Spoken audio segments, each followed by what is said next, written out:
It's crazy, right? It's like today I'm going viral, but I haven't really had like a subject in mind, really, because I'm like driving, chilling, and yeah, I'm actually kind of feeling happy, all right, because one of my videos actually went, I think it's over 7,000 now, right? And I'm like, wow. I like if you would like describe my channel, I think Osha had the perfect description for it. It's called the struggle channel. But it's fun though, right? Because like I enjoy like building it brick by brick, and it feels like that's I mean, those are the moments, these are the wins. Maybe in the future will not seem to be that will not seem to be significant, but as it is happening, and then you like, oh, that feels good. What the hell? Is that a popo? Oh no, huh, maybe it was. Anyway, so yeah, so yeah, these things feels awesome, feels amazing. Well, anyway, how's everybody doing? So yep, there's what's been going on lately. You have, let's say, politics. You have Superman came out. I haven't seen Superman yet. I want to check it out though, but I've seen a lot. I've even checked out the reviews yet. But from the thumbnail stuff like that, it's showing that it's not really good. But I don't know. I'll probably have one. I'll probably like get it on stream or something like that, right? Like when you think like something may not be that good, you'd be like, you know what? If it comes out on YouTube, I'll probably pay that $4 for it and check it out real quick, see what's up. Or if I'm on this thing, but I'm not gonna talk about it. But yeah, so I got ways to actually see certain movies for the but I don't like anyway. There's that, and fireworks was happening, and oh yeah, I worked. I'm always working, man. I don't care. I'm going to work right now, so yeah. There's something to me, like I love working because there's like something peaceful about it, right? It's like you focus, you discipline, and then you just like you making it happen, and and then plus as a trucker, I love driving, so then I get to basically like you get to think, your mind gets to wander, just like as I'm driving right now, and I get to like kind of ramble on and just chat and stuff, right? And you have like the big beautiful bill that pass, right? Oh, I know what I want. There's a subject that we could talk about, right? Because I think I've seen O'Shea did a video about it, right? About the Haitian migrants with ICE, I think attacking ICE, stuff like that.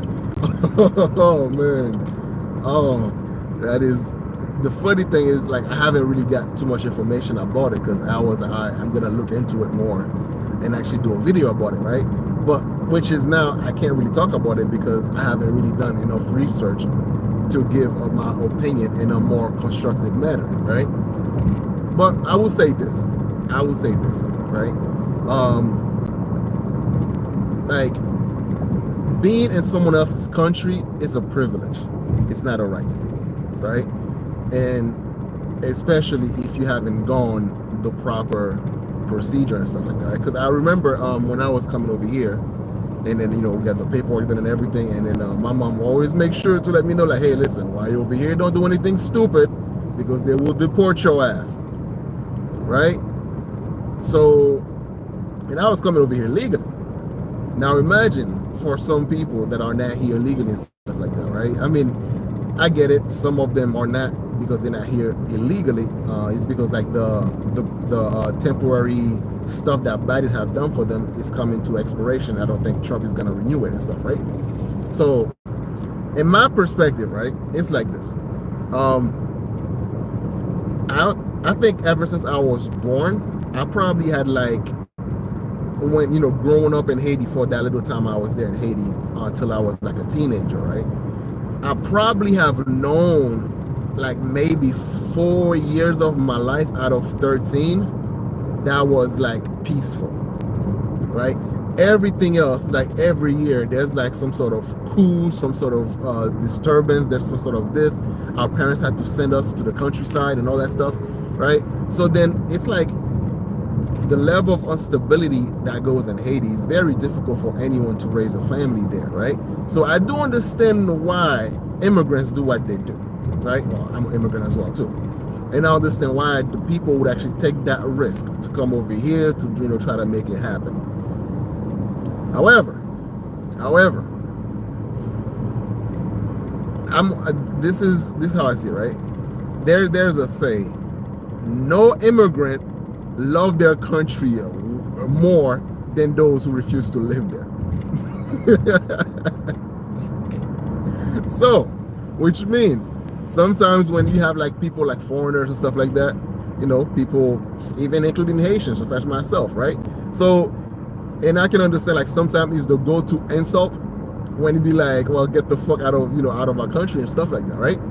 And then our go-to insult as immigrants, be like, you motherfuckers have seen all these potential, all these whatchamacallit, all of these opportunities, and y'all still bitching, right?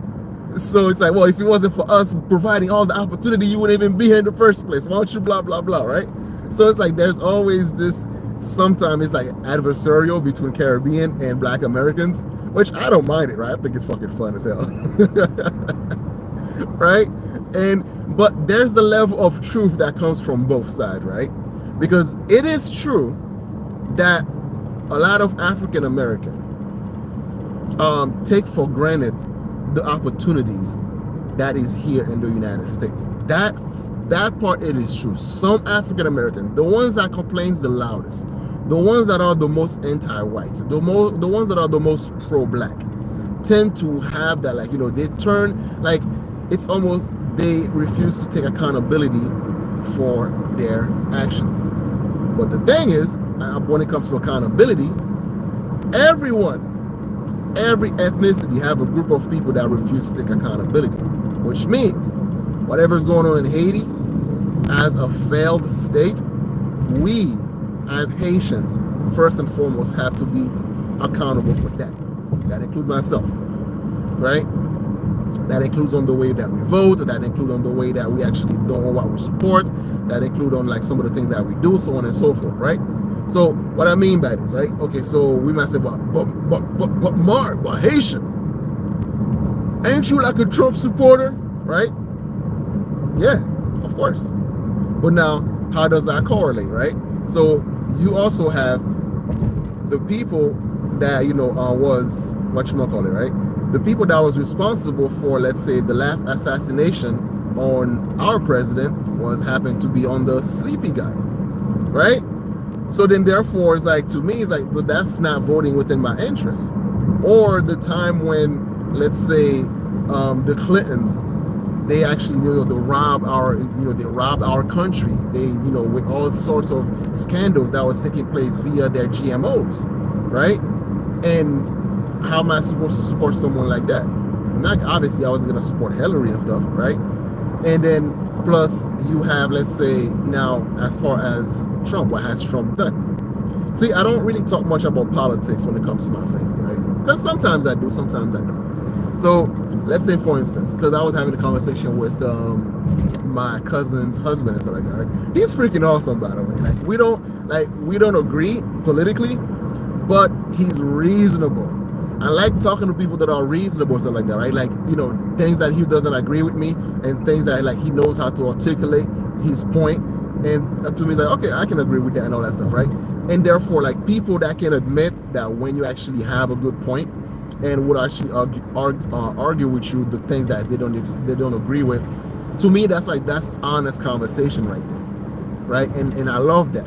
But those who are just like blind allegiance, it's hard to have a conversation with blind allegiance. That just, like, sometimes they don't care about what you have to say, but they just try to enforce their perspective upon you. And to me, that's hard to have a conversation with people like that, because then it's like, this is not a cult. You know, you can point out the things that, you know, you may not agree with, And then sometimes I will point out, let's say, the hypocrisy that comes with it. Like, say, for instance, the hypocrisy that comes with deportation, right?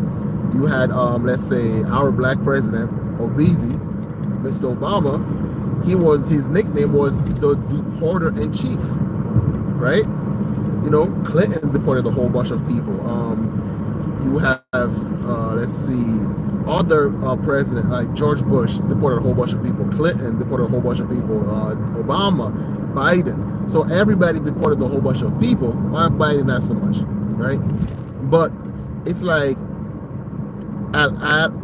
it's funny when I see people try to weaponize virtue. What I mean by this, right? It's like, it's not, okay, they're not fighting for illegal immigrants, right?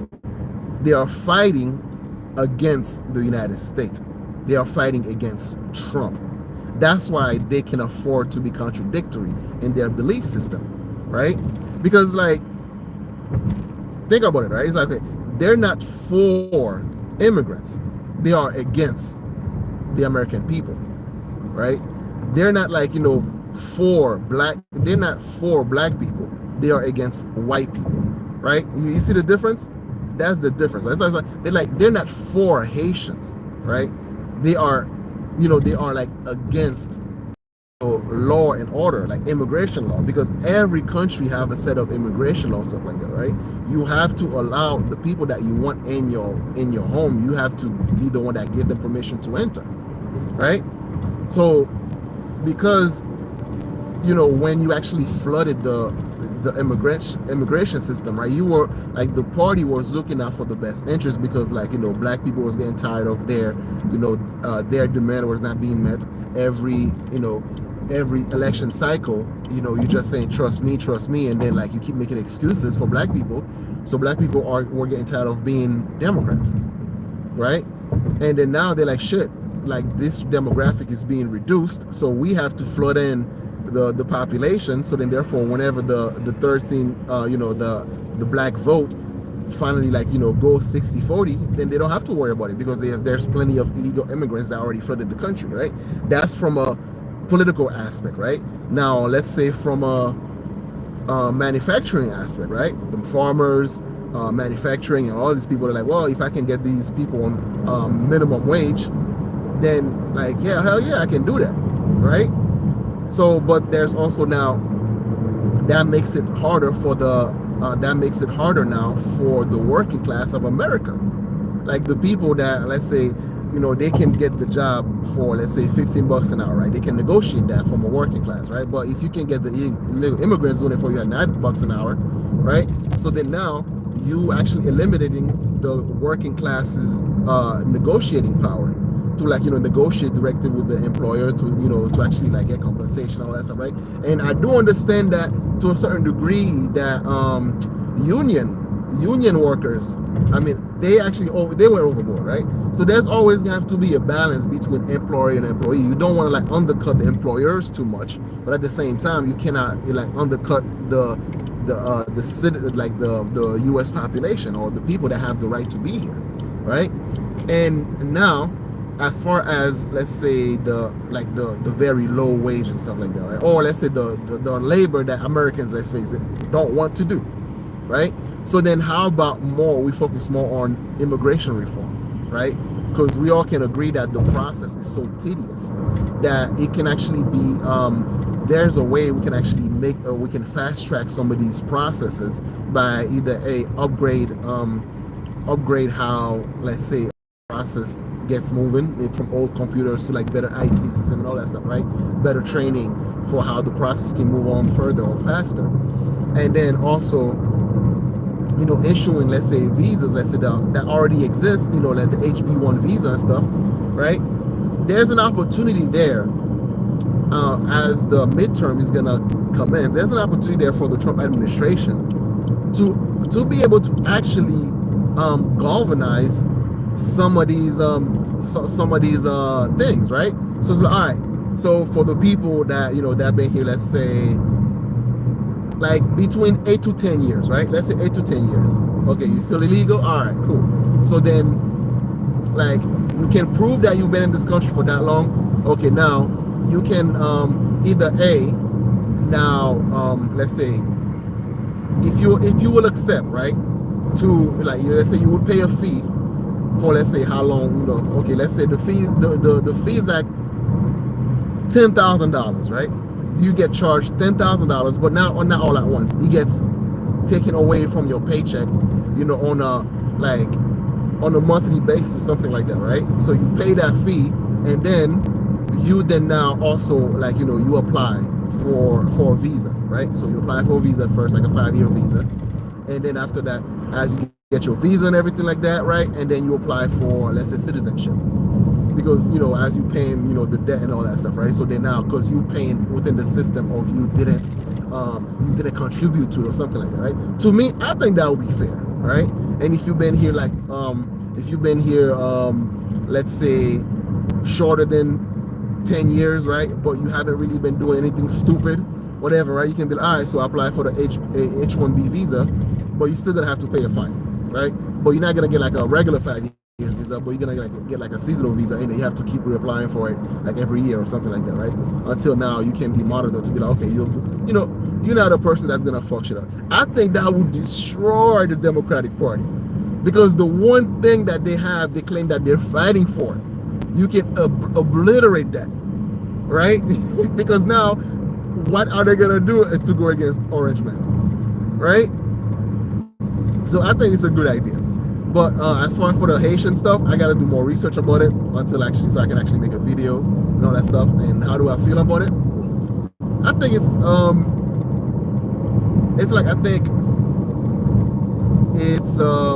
Haiti have a long way to go, right? But from what I've talked to certain people, right? Like my cousins and all that stuff, right? The ones that sometimes go to Haiti. It's like the bad part are the capital and a few other cities and stuff like that, right? But for the most part, let's say the countryside, it's they find a way to kind of avoid some of those really bad territory shit like that, right? And I think us, right, as Haitians, right, we have to find a way to not our vote to be based on one political party, but based on what is that would actually make sense, that would actually support us as Haitians, right? And like the reform of Haiti, because there's a lot of, and one thing, let's say for example, right, Trump did, I'm actually glad that he did that, which is USAID. Like, people think that, oh no, dude, a lot of small countries are happy as hell that USAID is actually no longer in existence, or at least is being controlled directly by the State Department, right? The reason that is, right, and I'll tell you why. The reason that is because a lot of time these people are they use their funding to undermine the political things that's going on in Haiti, especially if it's good for Haitian people, right? It's like, so let's say for example, right, the GMOs can then bypass the embassy, and they use USAID to then kind of force people to do what they want them to do, right? And sometimes outright coup d'etat and all that shit, right? So then how can we as Haitians to try to make things happen? And how can we even negotiate directly to the United States if the USAID is like, nah, that negotiation you have, nah, we don't care, right? Or the president could be like, nah, you deal with USAID, and the USAID is like, nah, our priority is the GMOs. That's not you. Get out of here, niggas, right? So it's like, I'm glad that we actually got rid of that now. So then, therefore, if let's say as Haitian, the Haitian population, the Haitian diaspora, right? So then now it could be like a more of a direct support towards politicians that would actually have our best interests at heart, right? Be like, well, let's say if we want to negotiate trade and all that stuff, right? Or make it easier for trade to happen between Haiti and stuff like that, right? If we want to bring Haitian products, like things like exotic fruits that are not let's say that are not easy, that are not like regular staples here in the United States, right? And let's say Haitians want to have a direct wants to have like a direct import export towards that to bring those fruits or those crops to the United States and stuff like that. And then, dude, like there's a lot of possibilities that can happen, right? Or let's say you have manufacturing. You might, okay, let's say China might not be the manufacturing of the world anymore. You can bring manufacturing a little bit closer to home. So you can bring it to Haiti. So all these people that are going to Haiti, let's say you open up stuff going on that's happening in Haiti, you create jobs in Haiti, right? But the security things have to be solved. How do we go about that? How do we go about solving the security that's going on in Haiti? You know, it's like the gangs got out of control because a lot of politicians used to use gangs as their armed forces to actually intimidate people to do what they want. And until the gangs took over and they're like, no, we run the show now, right? So then now, and then the same politicians that enable these gangs and stuff like that are now they created a monster that we cannot control. And the funny thing is, right, and the reason why I spoke against all these chaos happening over here is because I see similarities of what's going on in Haiti to what's going on over here. Like every time you upset, you just break shit apart. So how are you gonna like the politicians gonna have any sort of like good politicians, right, or good business people gonna have any sort of, you know, stake and to invest into the country if every time the country's unstable? Every time you don't get your way, you break shit apart. Every time you know, like sometimes you don't like things that you get things that you don't want, you break things apart. And then you have the gangsters, you know, they're there like to rob the people, right? And then politicians, like, man, they become politicians just to line their pockets. So the corruptions in Haiti, like the Haiti is the way that it is. For the most part, I would say 60% of the blame have to do with the Haitian people, us. And then the other 40% is, I would say, like, you know, foreign interventions, right? We got to be honest here, right? Foreign interventions, and then us, like, you know, us Haitians, you know, and it's like, it's a web. The last time Haitians, like, you know, had some sort of security or like a functioning country was when we had a freaking dictator. Like, what the right? I'm not saying, like, you know, we should have another dictator. No, that's not what I'm saying. But what I'm saying though is, like, what do we want as Haitians? First of all, what do we want as, you know, in our lives? Like, how do we promote the Haitian culture in a positive? Like, some of us already doing that, right? And big up to them. Like, you know, when you go to, like, culturally, I think Haitian is slowly, like, you know, finding a way to get the status of what Jamaicans are as far as, like, popularity. And I think it's freaking awesome, you know, to continue. Like, dude, Haitian TikTok is freaking awesome, man. You have, like, TikTok and or Instagram Haitian and all these people, you're like, it's freaking dope, right? So I like the cultural promotion that's happening. And then now, how now as Haitians can we capitalize on that, right? Because you see how the Jamaicans capitalize on that, right?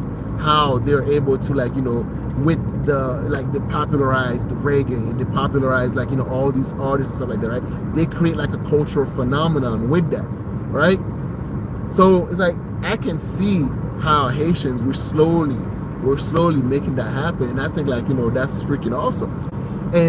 But the one thing that I've actually seen, there's also like a gatekeep that's also been taking place, because, like, there's this fear amongst Haitian, like, somebody's out there to steal my culture, so therefore I have to, like, protect it. I'm not gonna share my culture to anyone. It's like, no, dude, like, there's a way we could find a balance to, like, you know, you promote that culture, and then so what, you see, like, you know, like white people wearing like Haitian costume or something like that, like, so the fuck what? Like, you know, it's supposed to be a good thing, like the same way that a lot of these let's say Nigerians do it, like, you know, when they actually, like, you know, in their wedding, let's say they're marrying like someone of a different race and stuff like that, yeah, they wear the, like, the Nigerian costume. Like, dude, there's a way you could actually, like, promote your culture and then, like, you know, and embrace it and all that stuff, right? And then with that, that's how you're able to actually bring more recognition in the world stage towards your people, right?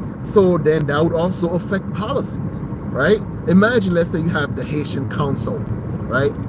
they're not there as an arm of the Republican Party or the Democratic Party, right? They're like a, let's say what CPAC is towards any party. It's like, okay, this is, we're gonna support you, but what can you do for us? Which is different than, it's like, oh, you telling me you're voting Republican? I don't think so. You are a sellout. Be like, but if the Republicans giving me what I want, why not support them?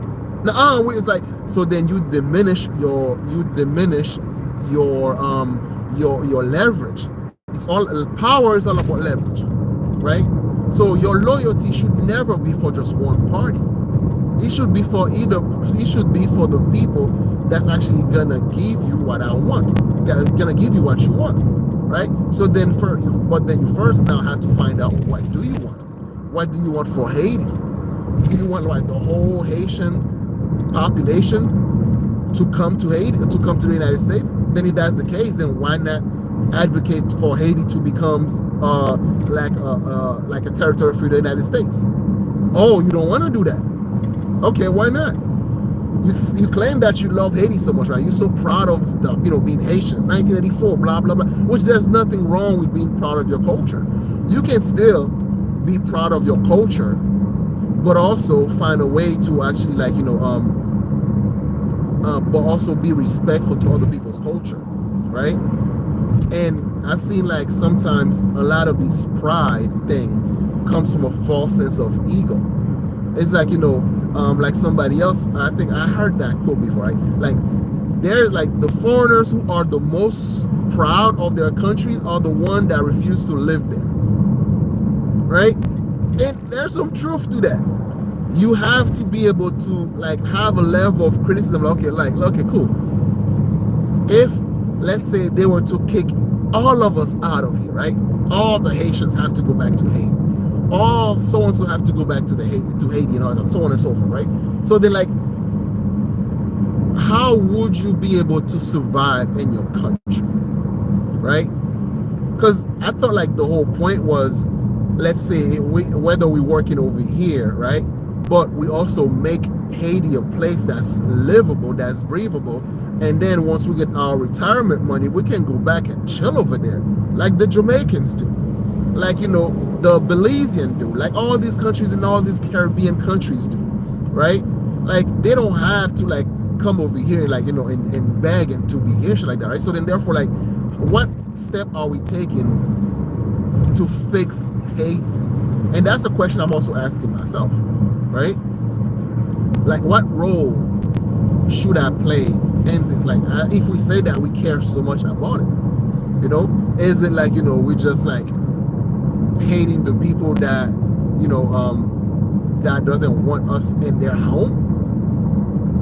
Is that the solution? Or is the solution is, like, find a way to, like, okay, if, let's say, you are from the Haitian diaspora sector, right? Sure, you might not, like, okay, you going back to Haiti might not be, good for you and stuff like that, right? Or maybe you may not have any interest to go there. Or at some point you would love to be able to go there, but there's security there.